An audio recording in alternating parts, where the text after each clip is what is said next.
마태복음 4장 5절에서 7절까지입니다. 성경을 찾으셔서 찾으시고요. 우리 하나님 말씀을 경외하는 마음으로 일어나셔서 교독합니다. 마태복음 4장 5절에서 7절 말씀, 제가 먼저 5절 말씀이 있습니다. 이에 마귀가 예수를 거룩한 성으로 데려가다가 성전 꼭대기에 세우고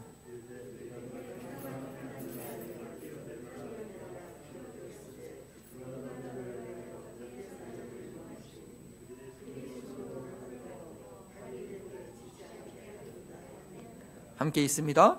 예수께서 이르시되 또 기록되었으되 주 너희 하나님을 시험하지 말라 하였느니라 하시니, 아멘은 살아계신 하나님의 말씀입니다. 이번 대통령 선거 때 많은 유권자들이 헷갈렸을 것입니다. 그 어느 때보다도 이 네거티브 선거 전략이 강하게 동원이 되었었죠. 상대 후보의 이 도덕적 결점에 대해서 강하게 의혹을 제기해서 대통령의 자질 문제를 문제 삼는 것이죠. 그러다 보니까 바로 선거 이 전날까지도 여러 가지 이야기들이 갑자기 인터넷과 뉴스에 이게 장식을 하면서 무엇이 사실인지, 무슨 의도로 갑자기 그런 이야기들이 나온 것인지 헷갈려 하신 분들이 계셨을 것입니다.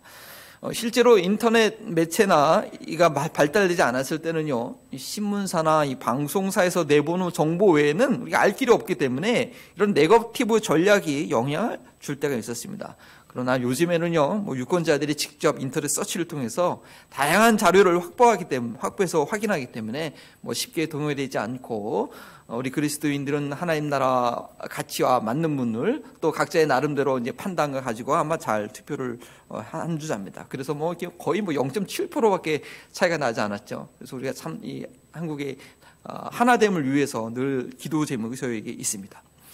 저희가 하나님 나라의 백성으로서 하나님의 뜻을 이루어가며 살아가야 하는데요, 하나님의 통치가 완전히 이루어지는 이 새하늘과 새 땅에서 사는 것이 아니라, 이 사탄이 여전히 하나님도 쉬지 않고 일하시지만 이 사탄도요, 아침 저녁으로 부지런하게 여러 찾아다닙니다. 내가 누구를 미혹할 수 있을까? 누구를 헷갈리게 할 수 있을까? 이 여전히 그런 우리가 시공간 안에 살고 있기 때문에 하나님의 뜻이 무엇인지 헷갈릴 때가, 저도 그렇고요, 모두에게 종종 있습니다. 하나님의 뜻이 무엇일까? 라는 그 질문에 바른 답을 찾지 못하고 이 마귀의 속임수에 넘어가면 잘 걸어가고 있던 이 믿음의 길에서 이제 방황이 시작되는 것입니다. 하나님의 뜻인지 알면서도 내가 잠깐 실수해가지고 육신의 연약함을 위해서 범죄했을 때는요, 실족했을 때는 즉시 후회하면서 회개할 가능성이 그나마 있습니다. 자본인이 알고 있으니까요. 그런데 하나님의 뜻이 아님에도 불구하고 그것을 분별하지 못해서 내가 복음이죠, 자신만의 확신과 믿음을 가지고 하나님의 뜻을 거슬리면서 계속 범죄했음에도 불구하고 알지 못하고 끝까지 고집을 부리게 되면 이것처럼 어려운 문제가 없는 거예요. 그러면 회개하지 못하는 깊은 후동에 빠져있게 됩니다. 그럼에도 불구하고 하나님 우리를 사랑하시기 때문에 그 사랑하는 자녀를 그때는 좀 심하게 때리십니다. 좀 심하게 맞고 그제서야 정신을 차리게 하는 경우가 종종 있게 되는 것을 보게 됩니다. 저도 그런 경험이 있습니다. 오늘 본문 말씀은 예수님께서 광야에서 당하신 두 번째 시험 내용입니다. 지난주에는 이 마귀의 첫 번째 유혹은요, 예수님의 정체성을 흔들고 또한 그 정체성을 잘못된 방향으로 사용하도록 했는데, 지난주 말씀 그대로 예수님께서 말씀으로 단호하게 물리쳐내셨죠. 그랬더니 이 마귀가 이번에는 그 말씀을 가지고 예수님을 미혹합니다. 예수님께서 말씀을 의지하여 생각하시고 말씀대로 행한다는 것을 알고 이제는 말씀을 가지고 예수님을 미혹하는 것입니다. 오늘의 말씀을 통해서 광야의 시험을 통과하기 위해서 우리가 하나님의 뜻을 어떻게 분별해야 될지, 예수님께서 어떻게 분별하셨는지를 보면서 준비될 수 있는 저희가 되기 바랍니다. 결론부터 말씀드리며, 하나님의 뜻을 분별하는 가장 중요한 원리는 오늘 말씀 제목으로 정한 7절 말씀이죠. 하나님을 시험하지 않는 것입니다. 주 너희 하나님을 시험하지 말라. 같이 한번 따라해 보실까요? 시작. 주 너희 하나님을 시험하지 말라. 이 제목만 잘 기억하시면 되겠습니다. 그래서 우리가 하나님을 시험하고자 하는 마음이 아니라 신뢰하는 마음으로 하나님의 뜻을 물을 때 바로 분별하게 됩니다. 마귀의 두 번째 시험은요, 지난주와 마찬가지로 예수님의 정체성을 다시 한번 흔들어보는 그런 시험이었습니다. 내가 만일 하나님의 아들이어든. 이렇게 정체성은 흔들려고 하는 이유는 단 한 가지죠. 하나님과의 신뢰 관계를 깨트리려고 하는 것입니다. 저희 어렸을 때 경험으로 보면요, 누군가 저를 놀릴 때 제가 가장 듣기 싫은 말이 이 말이었어요. 야, 너 주워온 애야, 주워온 애야. 그렇게 얘기하는 거예요. 아니, 그러면 물론 요즘에는 입양이라는 단어가 너무나 귀한 헌신이고 소중한 단어이고 태어나는 것 이상으로 자랑스러운 그런 상황이지만, 저희 어렸을 때는 야, 너 다리 밑에서 주워왔어. 뭐요? 엄마 다리 밑에서. 이렇게 거짓말 아닌 거짓말을 하면요, 어린애는 참 헷갈리는 거예요. 예. 그래가지고 이 장난치는 말들 때문에 저도 기억나요. 초등학교 때 엄마한테 막 혼나고 나면 나 정말 주워온 애인가? 우리 엄마는 지금 어디 계시지? 막 그렇게 쓸데없는 그런 고민과 그 손자만의 상상을 여러분 안 해보셨습니까? 저는 종종 그랬어요. 자꾸 이 친척들이 형 누나 막내니까 형 누나 막 놀리고 너 주워왔어. 어디서? 엄마 다리 밑에서. 그러면 이게 무슨 말인지 모르잖아요. 예. 그냥 주워온 줄 알고 그냥 그렇게 생각을 했다니까요. 그래서 이 친척이나 가족들이요, 이게 애들 데리고 출생 가지고 이거 놀리면 참 나쁜 짓입니다, 이거. 예. 나중에 부모와 자녀와의 신뢰 관계에 이 금이 생기게 하는 씨를 뿌리는 것이죠. 근데 마귀가 지금 그런 짓을 하고 있는 거예요. 지난주에 제가 이 사탄이라는 용어를 사용했는데, 이번 주에는 본문에 나와 있는 그대로 마귀라는 단어를 지금 사용하고 있습니다. 용어를 먼저 좀 정리하겠습니다. 이 사탄이나 마귀는 동일한 존재입니다. 요한계시록 20장 2절에 보니까 용을 잡으니 곧 옛뱀 마귀오, 이 에덴 동산에 있던 옛뱀 마귀오 사탄이라 잡아서 1000년 동안 결박하여. 에덴 동산에서 아담과 하와를 속이던 그런 존재가 바로 마귀이며 사탄입니다. 마귀라는 단어는 헬라어로 디아볼로스, 그것을 번역한 것인데, 이거는 신약 성경에 나옵니다. 여러분 이게 구글 검색이나 성경 검색에서 마귀 치면 구약에는 안 나오지요. 근데 그리고 사탄이라는 이 단어는 신약과 구약 모두 나옵니다. 그리고 이 사탄이라는 뜻은 반역자, 대적자라는 뜻이 있습니다. 그래서 이제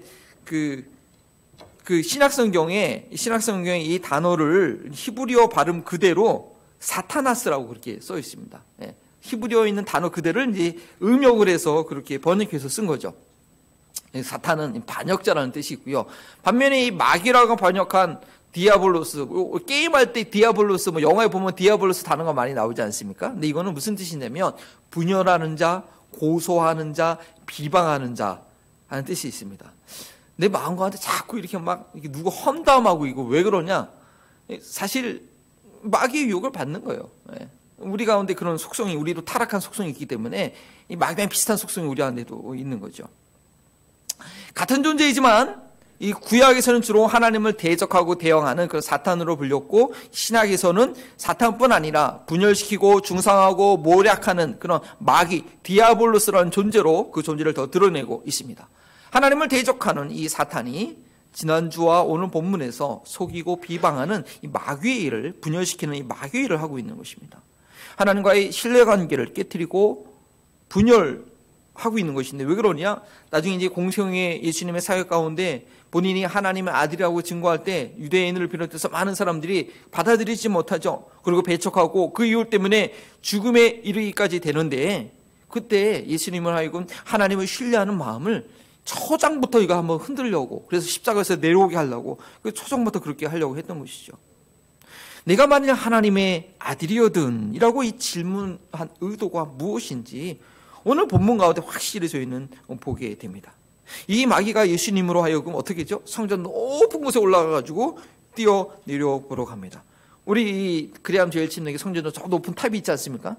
물론 마귀가 실제로 그렇게 데리고 올라가는지 환상 가운데 있는지는 성경에 정확하게 나오지 않지만 저기 위에 데려가서 뛰어 내려고 합니다. 그러면 뭐라고 해요? 내가 하나님의 아들이니까, 내가 하나님의 아들이거든. 지난주랑 두 가지 의미가 있겠죠?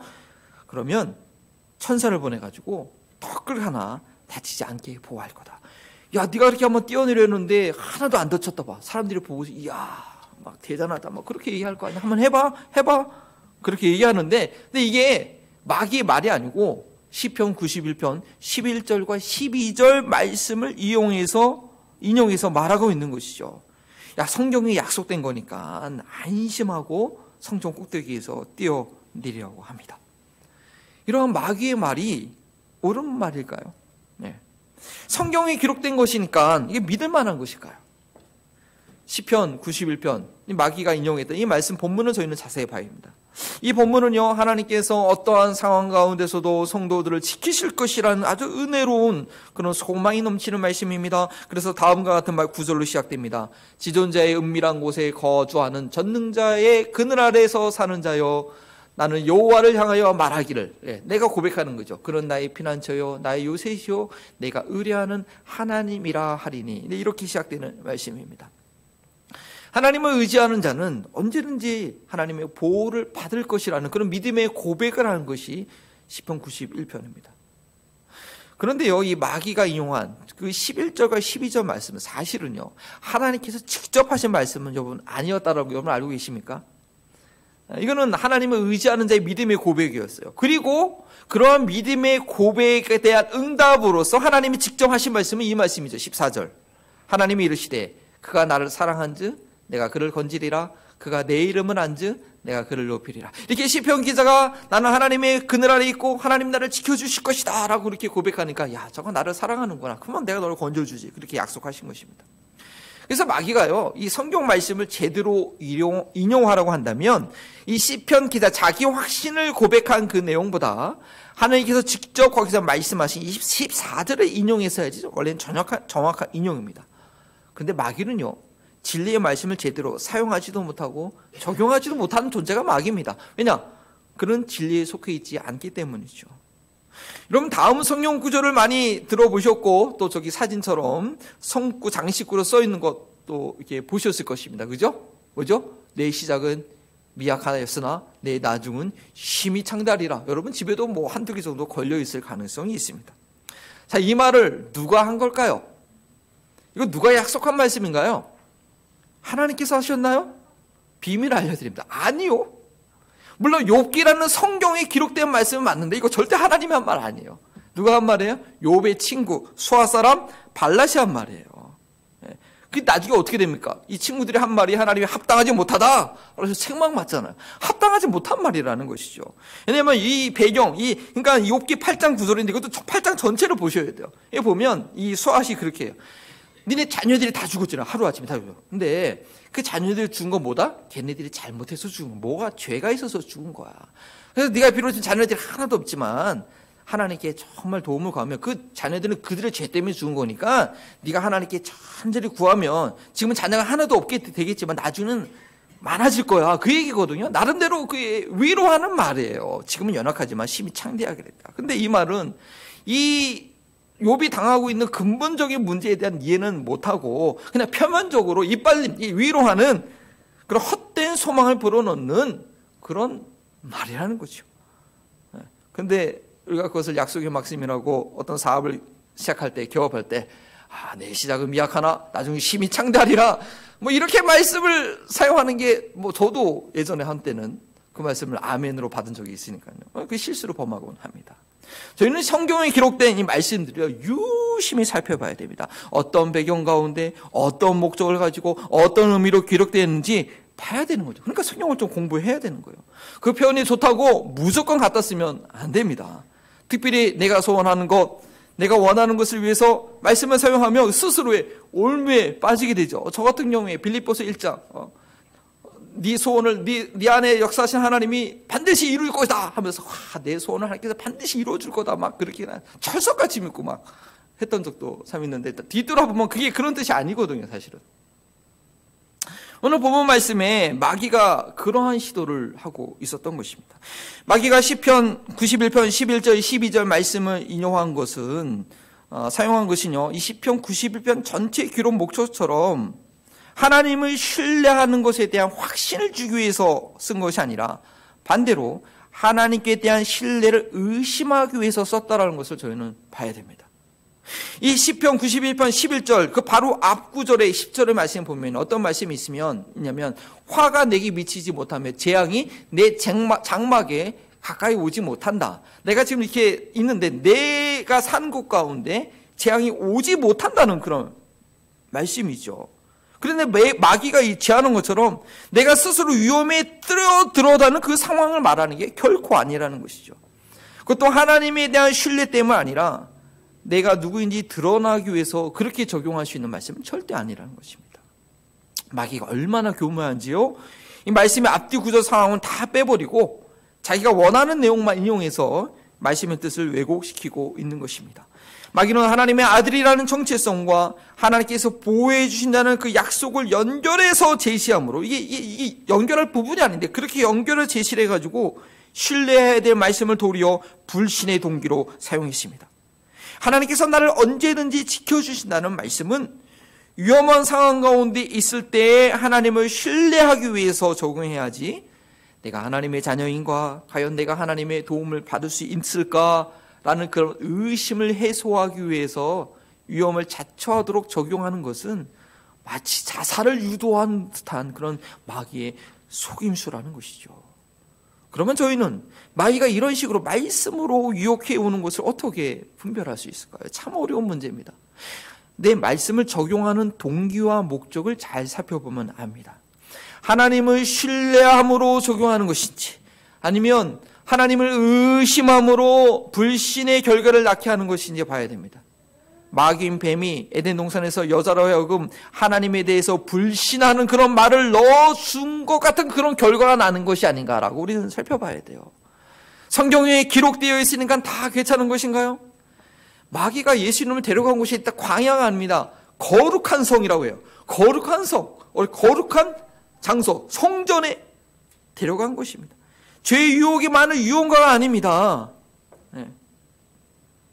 우리가 아직 하나님 나라가 완성되지 않은 이 땅에서 살기 때문에 완전히 거룩한 곳은 없습니다. 죄의 유혹으로부터 완전히 자유로운 곳은 없다는 것이죠. 바로 우리가 이 모이는 이 순간에도 마귀의 유혹은 여러분의 생각과 마음속에 지금 여러 가지 생각을 넣을 수가 있는 거예요. 지금 마귀는요, 거룩한 성, 거룩한 성전에서 거룩한 말씀을 가지고 가장 거룩하신 예수님을 미혹하고 있다는 것입니다.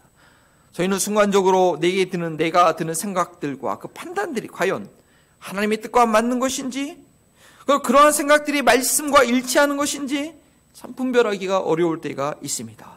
어떻게 분별할 수 있겠습니까? 단 한 가지입니다. 신뢰를 가져다 주는 것인가, 불신을 가져다 주는 것인가를 보면 됩니다. 불신과 의심을 가져준다고 한다면 디아볼로스, 분열시키고 중상모략하는 마귀가 가져두는 생각이고, 그것은 마귀적인 말씀 적용이고, 회복과 연합을 위한 생각이라면 하늘에 속한 지혜입니다. 예수님을 주인으로 교회의 머리로 드는 교회들이 왜 그렇게 많이 갈등하고 분열하게 됩니까? 이 바로 디아볼로스, 마귀 속임수 때문에 그렇습니다. 내가 보기에는 옳고 의로운 일이고 나는 말씀을 지키느라고 열심히 했는데 결과는 다툼과 분열과 싸움이면 그 결국 마귀한테 속은 겁니다. 저희가 고소하는 이 마귀에게 속지 않기 위해서는 그 말씀을 적용하는 동기를 정확하게 볼 수 있어야 돼요. 그 어떤 사람이 지혜로운 좋은 일을 할지라도 그 결과가 누군가에 대한 불신을 가져다 주는 말이라면 그 안에는 광명한 천사가 가장한 마귀의 솜수가 있다는 것을 볼 수 있어야 돼요. 저희는 말씀 적용은 그 동기부터 세심하게 살펴봐야 하는데, 바로 오늘 두 번째 광야의 시험처럼 이 마귀가 말씀을 가지고 다른 게 아니고 말씀을 가지고 불신을 심어놓기 때문입니다. 자, 그러면 저희는 말씀 적용을 어떤 원칙을 가지고 해야지 바르게 할 수 있겠습니까? 여러 가지 원칙이 있습니다. 그러나 오늘 배워야 될 중요한 한 가지는 하나님을 시험하지 않는 것입니다. 그러면 과연 하나님을 시험하는 것은 무엇인지 오늘 우리 말씀 통해서 여러분 잘 이해하시기 바랍니다. 7절 말씀이죠. 네, 7절 말씀 성경을 보시고 우리 다 함께 한번 큰 소리로 한번 읽어봅니다. 시작. 예수께서 이르시되 또 기록되었으되 주 너희 하나님을 시험하지 말라 하였느니라 하시니. 이게 무슨 말인가? 참 우리가 잘 분별하고 이해해야 됩니다. 불신의 동기가 아닌 말씀 적용은 결코 하나님을 시험하는 결과를 낳지 않습니다. 말씀 적용의 원리는 하나님을 시험하는 것이 아니어야 합니다. 예수님께서 이 마귀의 제안을, 말씀으로 한 이 제안을 단번에 거부할 수 있었던 이유는 바로 하나님을 시험하지 말라라는 그 말씀과 배치되었기 때문입니다.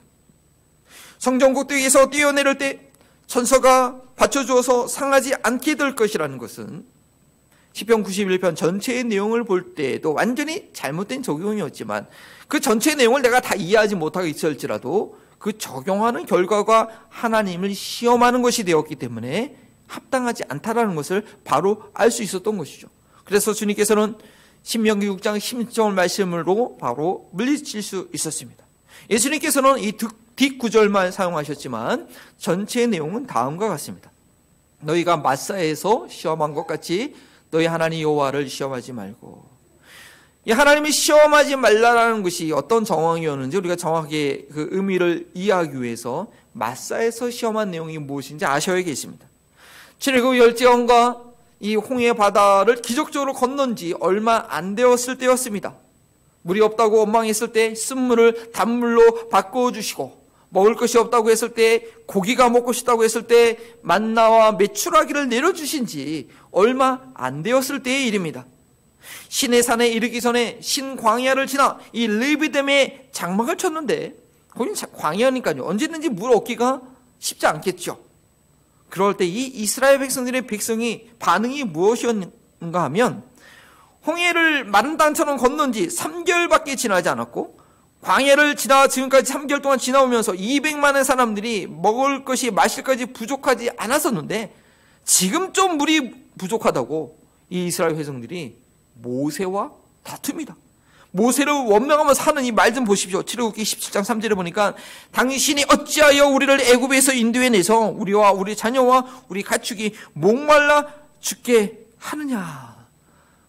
3개월 전에 이 일을 기억 못하는 것입니다. 아주 죽일 기세로 모세한테 달려듭니다. 물론 하나님께서는 이런 이스라엘 백성들의 한심한 작태에도 불구하고 이 공경에 처한 모세를 건져주기 위해서 모세로 하여금 지팡이로 반석을 내리쳐서 그곳에서 물이 솟아나게 해주셨습니다. 그리고 그때 그 곳을 마사 또 무리바라고 말한 것입니다. 출애굽기 17장 7절 말씀이죠. 그가 그곳 이름을 마사 또는 무리바라 불렀으니 이는 이스라엘 자손이 다투었으며 또는 그들의 여호와를 시험하여 이루기를 여호와께서 우리 중에 계신가 안 계신가 하였음이더라. 하나님은 이스라엘 백성들의 불평과 원망에도 불구하고 그들이 두려워하는 문제를 해결해 주시기는 했지만 그것은 그들이 하나님을 시험한 것이라고 그렇게 판단하셨습니다. 하나님을 신뢰함으로 광야에서 물을 얻은 것이 아니라 하나님이 정말 우리를 돌보시는가 안 돌보시는가 아주 생떼를 써가지고 물을 얻어낸 그들 어떻게 돼요? 광야에서 결국은요 하나님이 신뢰하기를 배우지 못했습니다. 그 다음에 또 민수기 말씀 보면 여러분 읽으셨죠? 10명의 정탐꾼들이 부정적인 복으로 하자, 이 또 원망하면서 애굽으로 돌아가자, 여기서 우리 죽기 싫다 아주 밤새 울부짖습니다. 그리고 결국 그들은 그들의 말한 대로 광야에서 다 죽고 이 가나안 땅에 들어가지 못하고 맙니다. 근데 그뿐입니까? 그들이 그때 이후로 계속 이제 광야에서 내내 방황하다가 다시 그 신광야로 돌아올 때가 있어요. 거기서 막 빼빼빼 돌다가 다시 그 땅에 돌아왔는데 거기서도 또 물이 없거든요. 그전에 똑같이 뭐 한 3, 4년 지났을까요? 10년 지났을까요? 똑같이 그냥 거기서 모세를 원망합니다. 그러니까 모세가 이때는 열받았어요. 도대체 애들 뭐야? 화가 나가지고 하나님이 그때는 반석을 치라고 얘기 안 하셨거든요. 그러니까 옛날 기억하고 너무 속상해서 반석을 2번 치는 바람에 그것 때문에 하나님의 말씀에 순종하지 못해서 그것 때문에 모세도 가나안 땅에 들어가지 못하는 그런 일을 당하게 됩니다. 하나님을 신뢰하지 못하고 시험함으로 자기가 원하는 것을 얻어내려고 하는 이들은요, 이 주변 사람들에게까지도 안 좋은 영향을 미칩니다. 하나님을 시험하는 것이 뭐냐? 하나님에 대해서 아주 부정적인 이미지를 주기 때문입니다. 마귀가 쓰는 네거티브 전략이에요. 네거티브 전략. 에덴 동산에서 뱀이 여자에게 한 말 내용도 결국에는 하나님을 시험해 보라는 거거든요. 네거티브 전략을 쓴 거예요. 야, 하나님이 정말 너 죽지 않는다고 했어. 아니야. 네가 하나님처럼 될까 봐 하나님이 쪼잔하게 그런 거야. 아유, 하나님 왜 그러냐. 그렇게 하나님께 대해서 이미지에 대해서 네거티브로 그렇게 얘기를 한 거예요. 결국은 먹어봐. 죽나 안 죽나 한번 시험해봐 그러잖아요. 결과는 뭡니까? 남편 아담에게까지 선악과를 먹게 하였고 뭐 당장은 죽지 않았지만 영원히 죽어야 될 존재가 되고 말았습니다. 예수님은 주 너희 하나님을 시험하지 말라라는 말씀으로 그러한 시험을 물리내셨는데 만일 저희가 그래서 분별하지 못하고 이겨내지 못하면 어떻게 될까요? 하나님을 시험하는 조건부 믿음으로 전략하게 되는 것입니다. 자기 입맛에 맞는 대로 하나님을 믿는 것입니다. 저는 이것을 조건부 믿음이라고 칭하고 싶습니다. 이것 해주시면 믿고요. 해주시지 않으면 안 믿어요. 이만큼 내면 요만큼 헌신하고요. 이거 안 되면 저도 안 해요. 우리 자녀들 대학 가면, 우리 자녀들 결혼하면, 우리 자녀들 취업하면 뭐 이렇게 항상 조건을 다는 거예요. 하나님 앞에. 저희가 그렇게 하나님을 믿기 시작하면요. 저희가 받은 구원에 대해서도 하나님은 절대 그런 분 아닌데 자기 스스로 그렇게 생각해요. 내가 이렇게 하면 구원받은 것 같고 이렇게 못하면 구원 못 받은 것 같고 이거는 구원에 대해서 상당히 오해하고 있는 것입니다. 저희가 하나님의 은혜로 구원받았기 때문에 하나님의 은혜로 어떠한 열매를 맺게 되는 것이지 우리가 어떤 행위를 했기 때문에 구원받은 것이 절대 아니라는 것이죠. 그것은 하나님께서 자기의 아들을 희생시킨 그 행동보다 하나님의 그 의보다 나의 이 행동이 더 좀 괜찮다라고 자부하는 그런 교만입니다.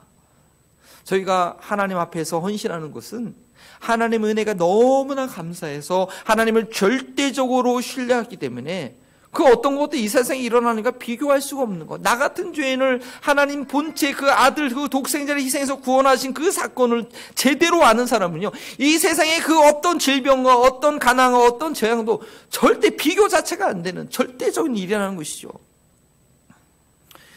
모든 것을 아시고 모든 것을 행할 수 있는 하나님 앞에 이 조건을 거는 것은 참 하나님이 시험하는 행동입니다. 야고보서 1장 13절 말씀이죠.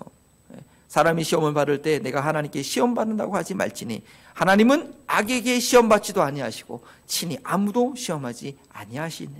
하나님은 그 누군가를 악에 빠지도록 시험하지 않고 그 누구에게도 시험 받지 않습니다. 물론 구약에는 좀 다른 개념의 테스트가 있습니다. 그것도 뭐 유혹에 빠뜨리는 것이 아니라 그의 믿음을 성장시키는 그런 테스트를 하시죠. 중요한 것은요, 하나님은 우리가 내세운 조건 때문에 흔들리는 분이 아니시라는 것입니다. 저희는 하나님과 딜하려고 하는 그런 시도를 하지 말아야 됩니다. 제가 예전에 한번 그랬어요. 그랬더니 혼내시더라고. 너 좀 나하고 딜하려고 딱 그렇게 말씀하더라고요. 내가 그렇게 기도한 게 너 좀 나하고 딜하려고 하냐 그렇게 말씀하시더라고요. 물론 아브라함이 소돔과 고모라를 위해서 기도할 때 그것은 자기의 목적을 위해서 혹시나 하는 마음으로 하나님과 딜한 것이 절대 아닙니다. 그것은 하나님의 공의로운 성품의 근거에서 주님의 뜻이 이루어지기를 확신 가운데 포기하지 않고 기도하고 믿음으로 구한 것이죠. 그리고 그 가운데 하나님의 절대 기준, 물러서지 않는 절대 기준이 있고 또 그것들을 심판하시지 않았습니까? 하나님, 제가 평생 하나님 섬겼는데요. 제가 1년 내내 주일 예배 안 빠지고 섬겼는데요. 그것을 통해서 하나님과 뭘 기대하는 것, 여러분 이거 하나님 시험하는 것입니다. 몰랐죠? 그거 하나님 시험하는 것입니다. 나의 모든 것을 아시는 하나님께서 하나님의 때에 하나님의 계획에 맞게 내게 모든 것을 허락하시고 무엇을 위해서? 하나님의 영광을 위해서 모든 것을 주신다는 신뢰가 있다면 내가 하나님 앞에서 행할 어떤 조건으로 그거 내세울 수 없는 것입니다. 그것은 하나님께서 독생자 예수를 통해서 내게 이미 행하신 엄청난 일을 알지 못하는 것이고 받아들이지 못하고 있는 것입니다. 그 은혜를 알지 못하기에 제대로 감격하지 못했기 때문에 믿음 생활하다가 실망하게 되는 것입니다. 왜 내 기도가 응답되지 않나? 왜 내가 사랑하는 그 사람에게 그런 끔찍한 일이 일어나는가? 질문은 되는 거죠. 궁금한 거죠. 왜냐? 모든 것을 내어주시는 하나님의 사랑을 신뢰하지 못하니까 조건부로 하나님을 믿고 있으니까 당연히 생기는 의문입니다. 그 의문 때문에 헤어나지 못하는 것입니다. 하나님을 말씀대로 잘 믿고 있다고 스스로 그렇게 여겼는지 모르겠지만 그러한 일을 당하게 되면 결국 내 믿음이라는 것이 하나님을 시험하듯 찔끔찔끔 하나님을 믿어주는 정도밖에 하지 못하고 있었다라는 것이죠. 여러분, 베드로가 물 위를 걷다가 넘어진 사건 한번 보십시오.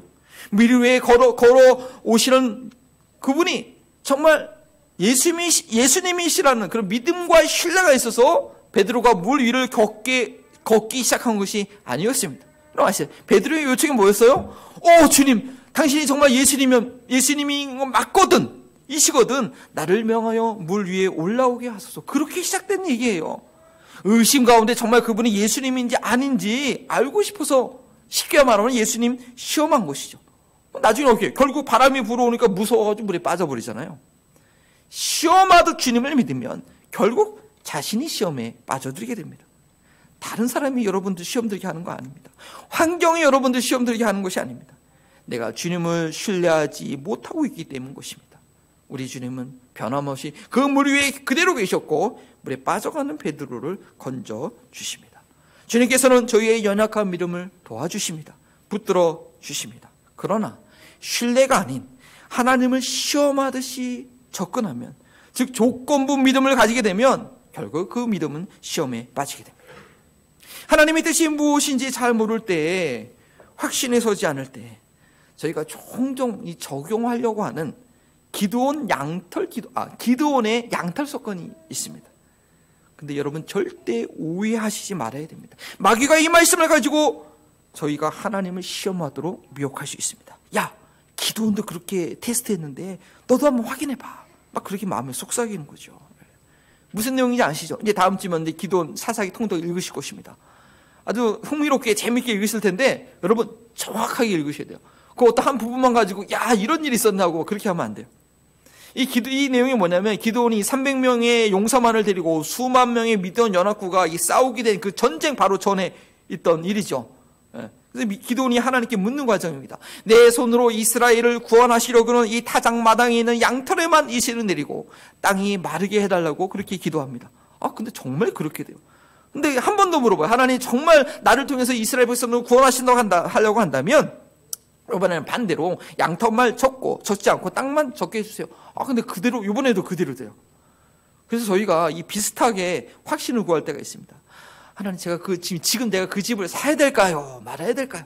만약 그 집을 사도 되면 꿈에서 그 집 보여주시고 아니면 다른 집 보게 해주세요. 그러면 하나님께서 기드온처럼 꿈으로 응답해 주실까요? 그렇게 응답받아서 사면 아무 문제, 그렇게 응답받아서 투자하면은 아무 문제가 없을까요? 우리는 기드온 양털 사건을 볼 때 절대 놓치지 말아야 될 표현이 있습니다. 한번 말씀을 보여주시면요. 기드온 사사기 6장 36절과 37절 말씀이죠.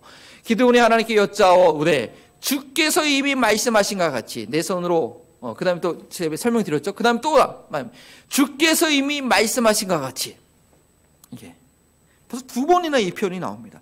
기드온이 이렇게 당돌한 요구를 할 수 있었던 그 전제 조건은 뭐냐? 주님께서 이미 내게 그 말씀하셨기 때문입니다. 그 이전에 있던 말씀대로 보면요. 기드온은 이미 하나님께서 그를 부르신 것에 대한 확신이 있었고 그것으로 인해서 아버지의 그 집안에 있는 우상들을 다 깨부수는 그런 순종한 일을 했습니다. 베드로처럼 자기 생각에 주님이시거든 나를 올라오게 하소서라고 의심 가운데 확인해 보려고 요청한 것이 아니라는 것이죠. 이미 주님께서 말씀하신 말을 믿고 있었고 주님께서 말씀하신 것에 근거해서 내가 의도 자체가 틀린 거예요. 묻는 의도 자체가 틀린 거예요. 내가 순종하기 위해서 요청한 거라는 것이죠. 의심해서 증표를 구한 것이 아니라 확실하게 순종하기 위해서 구한 것입니다. 주님께서 말씀하신 것에 순종하기 위해서 증표를 구하는 것은 주님께서 저의 믿음의 연약함을 아시기 때문에 확신을 주기 위해서 응답하십니다. 그래서 그 믿음이 조금씩 성장하도록 인도하신 응답을 주시죠. 그런데 저희는 내 계획을, 내 생각을 확인받고 싶어서 그냥 하기에는 약간 찜찜하니까, 불안하니까 그냥 무당하게 전보듯이 하나님께 묻고 있는 거죠. 그리고 그 과정으로서 이 기드온의 양털 기도응답 사건을 사용하려고 나름대로 말씀에 근거한다고 그렇게 사용하려고 하는 것입니다. 그 결과는 무엇이겠습니까?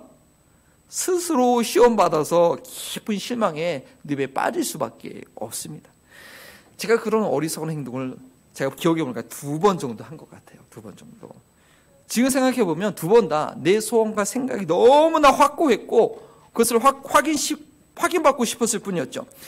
청년 때 신학교 다닐 때 이 배우자를 위해서 기도할 때였습니다. 누가 너무나 마음에 든 거예요. 이야, 막 마음을 제 마음 완전히 뺏어갔어요. 그래가지고 너무 좋아가지고 만약 하나님이 정하신 사람이면 그 사람을 그 장소에서 우연히 만나게 해달라고 그렇게 기도했다라는 거 아닙니까? 그런 일은 절대 없었고 저는 아주 깊은 실망감, 몇 년 동안 헤어져 나오지 못했습니다. 이게 바로 순종할 마음이 없으니까 그렇게 기도했으면 안 했으면 그냥 포기해야 되는데 뭐 순종할 마음이 전혀 없었으니까 뭐 그냥 몇 년을 헤매고 다닌 거죠. 이 두 번째는 두 번째는요, 한국에서 목회를 해야 될지 미국에서 목회를 해야 될지 제 마음속에 자꾸 들려오는 소리가 저를 너무 헷갈리게 하는 거예요. 저는 한국에서 목회해야 된다는 그런 확신이 너무나 분명히 있거든요. 근데 참 제 마음이 복잡했습니다. 제 마음속에 자꾸 말도 안 되는 그런 제안들이 막 들리는 거예요. 이게 정말 이게 하나님의 음성인지 나의 욕망인지 구분이 안 되는 거예요. 그래가지고 한 번만 더 그런 환경과 그런 음성이 내 마음에 들리면 하나님의 뜻인지 알겠다고 그렇게 했는데 결국에는 아무 일도 일어나지 않았고 여러분과 만나서 이렇게 행복하게 감사하게 지금 여기서 목회하고 있습니다. 말씀을 마무리합니다. 이 광야의 첫 번째 시험, 사람이 떡으로만 살 것이 아니요 하나님의 입으로 나오는 모든 말씀으로 살 것이니라, 이것을 잘 믿어서 이 먹고 사는 문제에 시험 걸리지 않고 하나님의 자녀로서 말씀을 지켜가는 그런 정체성을 얻는 것도 참 쉬운 연단의 과정이 아닌데, 그걸 잘 통과해가지고 이제 내가 말씀 문대로 사는 하나님의 자녀라는 정체성을 다 가졌더니 광야에서 이 두 번째 시험 뭡니까? 이 말씀으로 그냥 나를 시험하도록 다가오는 거예요. 이 시험은 그래도 믿음 생활 어느 정도 하고 말씀도 스스로 볼 줄 알고 말씀에 대한 이해를 갖고 있는 분들이 반드시 겪게 되는 그런 시험입니다. 그러니까 하나님의 뜻을 분별한다는 게 이게 참 쉬운 여정이 아니에요. 이 믿음이 성정해가는 그런 여정이죠. 그런 과정 가운데 마귀가 시험을 하는 것입니다. 정말 하나님의 뜻이 뭔지 몰라가지고 그냥 광야에 혼자 던져진 것처럼 그렇게 어찌할 바를 몰라서 지금 이렇게 고민하고 있는데, 하나님을 신뢰하게 하는 그런 적용이 아니라 하나님 도리어 불신하게 하는 그런 조건적인 믿음을 갖도록 유혹하는 거죠. 이게 뭔지 모르니까 앞뒤 꽉꽉 막히고 나 혼자 뭘 어떻게 될지 모르니까 마귀가 살짝 준다는 생각이, 그렇게 한번 조건을 걸어봐, 이렇게 얘기하는 거예요. 그리고 그게 한두 번 되는 경우도 있어요. 근데 그렇게 되면 어떻게 되는지 알아요? 결국 하나님을 알지 못합니다. 하나님을 신뢰하지 못합니다. 그건 뭐냐? 그냥 내 소원 이루어지는 요술 램프 하나 얻어 가려는 그런 시도가 되는 것이죠. 그럴 때 저희는 단호하게 거부해야 됩니다. 마귀야 물러가라! 주 너희 하나님을 시험하지 말라. 그러한다 할지라도 하나님은 나를 여전히 사랑하신다. 기도응답 하나도 안 돼도 가장 큰 기도응답을 나는 받았다. 하나님이 나를 위해서 독생자를 보내주셨다. 그 아들과 함께 내게 모든 것을 주시지 않겠느냐는 그런 말씀이 있지 않습니까? 그런 확신을 가지고 조건 믿음을 갖게 하는 이 마귀의 시험을 이겨내야 되는 것입니다. 하나님을 시험하게 하는 시험이 무엇인지 잘 분별하여서 하나님과 딜하려고 하는 그런 믿음이 아니라 하나님께 온전히 나를 자신을 맡기는, 완전히 디보션하는 그런 믿음으로 우리 모두 성장하시기를 주의 이름으로 축원합니다. 함께 그런 믿음을 가지고 함께 일어나셔서 광야를 지나며 찬양 드리십니다.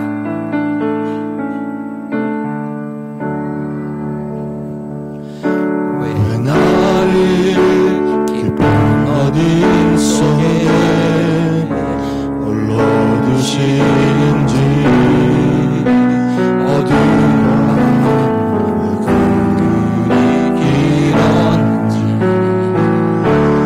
나르고도 가게 나를 낮아지게 세상 어디도 기댈 곳이 없게 하셨네.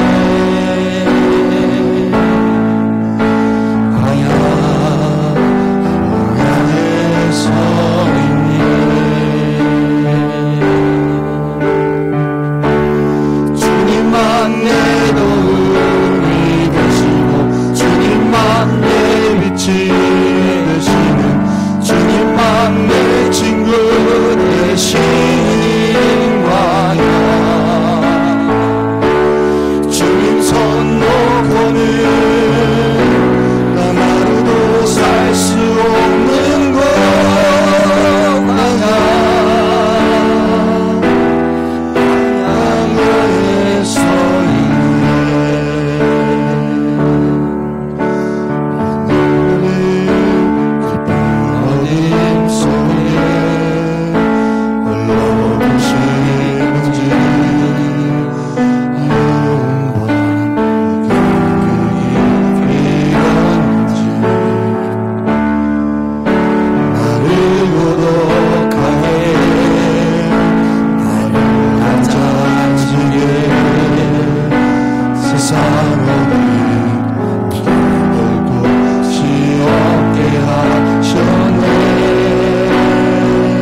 나를 택하여 오신 그곳 광야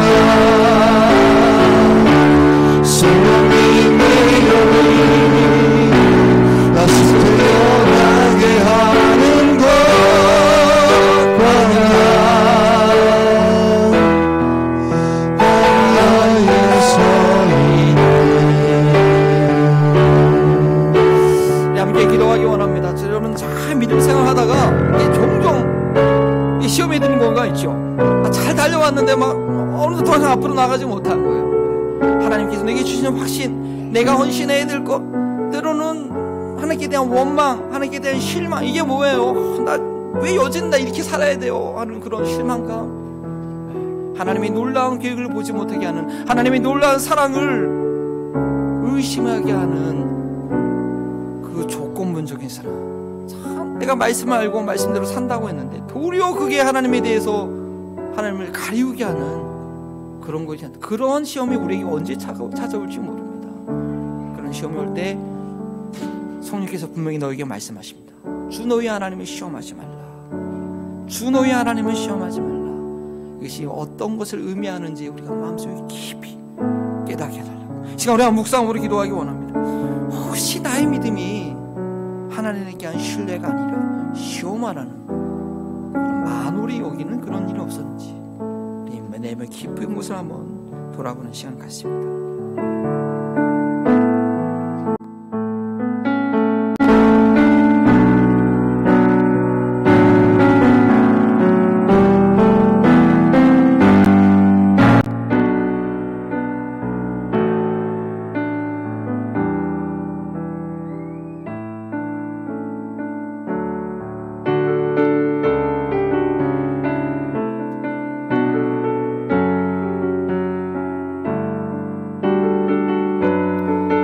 이 시간 하나님의 거룩한 존귀한 자녀들이 주 앞에 서 있습니다. 하나님을 믿는다고 20년 30년 평생 헌신한다고 했지만 아직 믿음이 연약한 자들 앞에 하나님께 대한 신뢰를 줄 수 있는 그런 말과 행동이었어야 되는데, 내가 안다는 그런 생각 가운데, 내가 잘 믿고 있다는 생각 가운데 나의 말과 나의 행동이 그리고 하나님을 시험케 하는 그런 것이 아니었는가, 우리 자신을 돌아보게 됩니다. 주님 불쌍히 여겨주시옵소서. 아직 하나님을 잘 몰라서 그랬습니다. 여전히 마귀의 시험을 인하여 내가 부족하고 내가 넘어졌습니다. 내가 넘어진 자인 자를 인정하게 하시고, 우리 주님께서 그 마귀의 시험을 이기셨기에 그 주님께서 여전히 나의 주인이심을 고백하기에 주님 분별하게 하여 주시고, 전포적으로 하나님을 신뢰하는 믿음으로 주님께 나아가게 하옵소서. 내가 생각하기에는 아무것도 이루어지지 않고 내가 왜 이것서 날마다 반복되는 이 삶 가운데 무엇을 하고 있는가, 때로는 회의를 주는 그런 마귀의 유혹 가운데 전적인 하나님의 그 사랑을, 하나님의 그 은혜를 의지하는 믿음으로 다시 한번 세워주시기 원합니다. 하나님, 우리가 하나님께서 모든 것을 내게 주심을 믿기에, 고백하기에 지금도 즐거운 마음으로, 정말 감사하는 마음으로, 어떻게 보면 하나님께 더 드릴 수 있고 하는 그런 소원함으로, 차원한 마음으로 이렇게 함을 드립니다. 아버지, 우리의 마음을 솔직히 고백합니다. 우리가 정말 이 돈을 벌기 위해서, 아버지, 정말 이것 때문에 얼마나 많은 영향을 받는지 모릅니다. 하나님, 그 죄의 결과로 매이는 것이 아니라 하나님이 청지기로서 이번 한 주간도 즐겁게 감사하는 마음으로 일할 수 있도록, 생활할 수 있도록 이 모든 것들을 주님께 맡겨드리오니 이번 한 주간도 청지 그리스도의 열매가 있는, 기쁨이 있는 그런 한 주간의 삶이 되게 하여 주시옵소서. 감사하며 예수 그리스도의 이름으로 기도합니다. 아멘. 길이요 진리요 생명 되신 성자 예수 그리스도의 은혜와 변함없는 사랑으로 늘 죄인들을 위해 주시는 성부 하나님의 사랑하심과 진리의 말씀을 분별하게 하시는 성령 하나님의 교통하심이 하나님을 시험하는 조건적인 믿음이 아니라 하나님의 뜻을 알지 못할 광야에서도 전적으로 하나님을 신뢰하기를 선택하는 우리 사랑하는 한마음벌린통의 모든 성도들과 이 지역사회와 저 우크라이나 땅 가운데 지금부터 영원토록 함께 하시기를 축원하옵나이다. 아멘.